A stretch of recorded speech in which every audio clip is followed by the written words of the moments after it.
सारे देवता ब्रह्मा जी के संग भगवान शिव की बड़ी प्यारी स्तुति गा रहे हैं। भोलेनाथ कैसा सुंदर वर्णन किया है।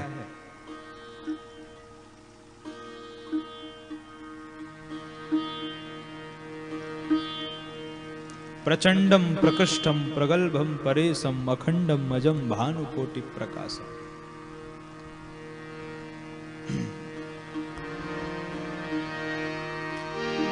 भगवान शिव के लिए लिखा करालम महाकाल कालम कृपालम। एक और कह रहे हैं कराल हैं और दूसरे और कह रहे हैं कृपाल हैं। क्या सुंदर वाक्यावली। अगर किसी को कह दिया जाए कि भी तुम बड़े भयंकर सुंदर लगते हो तो आदमी हैरान हो जाएगा कि जो भयंकर है वो सुंदर कैसे हो सकता है और जो सुंदर है वो भयंकर कैसे हो सकता है। पर यहां पर शिव जी की स्तुति करते हुए गोस्वामी जी ने लिखा करालम महाकाल कालम कृपालम। भगवान कराल भी हैं और कृपाल भी हैं।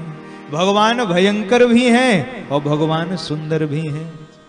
दो परस्पर विरोधी गुण जिसके भीतर पाए जाएं उसी को परमात्मा कहते हैं। दो विरोधी गुण एक साथ एक जगह। और शिव जी का दरबार कैसा सुंदर है। शिव जी के दरबार में सब विरोधी ही हैं लेकिन बैर को त्यागे हुए हैं। देखिए कैसे भगवान शिव के गले में कौन है? भगवान शिव के गले में है सर्प। और गणेश जी का वाहन क्या है? गणेश जी का वाहन है चूहा।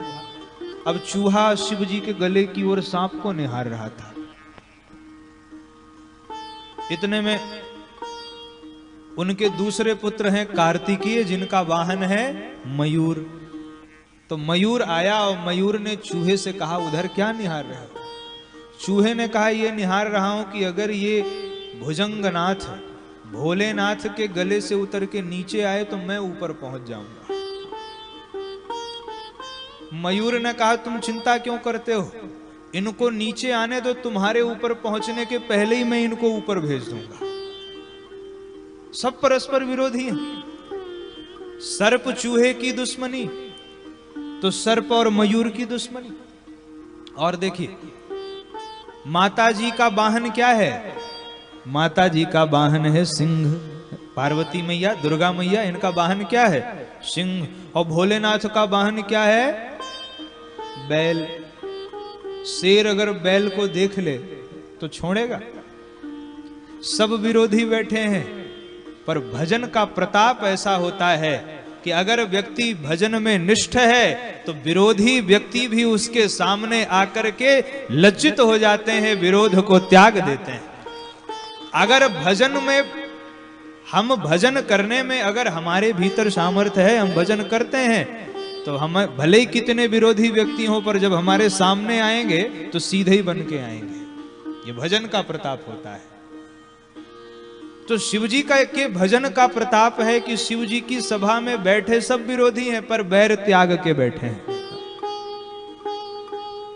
देवता भी उपासना करते हैं, दैत्य भी करते हैं शिव जी की।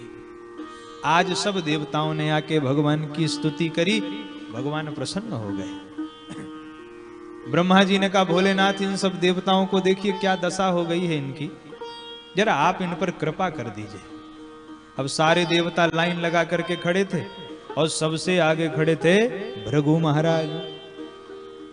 ब्रह्मा जी ने कहा भृगु महाराज जो मांगना हो मांग लीजिए, भोलेनाथ प्रसन्न है। अब भृगु महाराज की तो आदत थी जब बोलते थे तो दाढ़ी में हाथ सहला के बोलते थे। और भृगु महाराज ने जैसे ही बोलना प्रारंभ किया हाथ चला गया दाढ़ी पे और दाढ़ी पहले ही गायब थी। सो इतना संकोच हुआ कि आंखों से प्रेमाश्रु बहने लगा और कुछ बोल नहीं पाए। ब्रह्मा जी ने कहा भोलेनाथ दशा तो देखिए बेचारे की क्या हो गई, आप ही कृपा कर दीजिए। तो भोलेनाथ ने कृपा करके दक्ष को बकरे की जैसी दाढ़ी प्रदान कर दी। भगवान शिव ने कहा अब ये फ्रेंच कट से ही काम चलाएं, पूरी दाढ़ी मिलने वाली नहीं है, क्योंकि कर्म ही ऐसा किया है।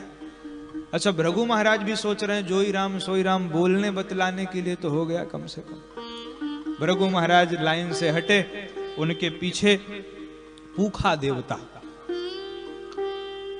पूखा देवता ने कहा सरकार, वीरभद्र ने एक मुक्का मार के मेरी बत्ती से गिरा दी। भोले बाबा ने कहा तो सत्तू घोल घोल के पियो, दांतों की जरूरत ही नहीं पड़ेगी। क्या जरूरत थी चढ़ाने की किसी को। उनके पीछे भग देवता आए, सरकार हमारी तो दोनों आंखें ही निकाल ली वीरभद्र ने। भगवान शिव ने कहा जाओ तुम मित्र की दृष्टि से देख पाओगे, मैं तुमको आशीर्वाद देता हूं। सबको शिव जी ने संतुष्ट किया।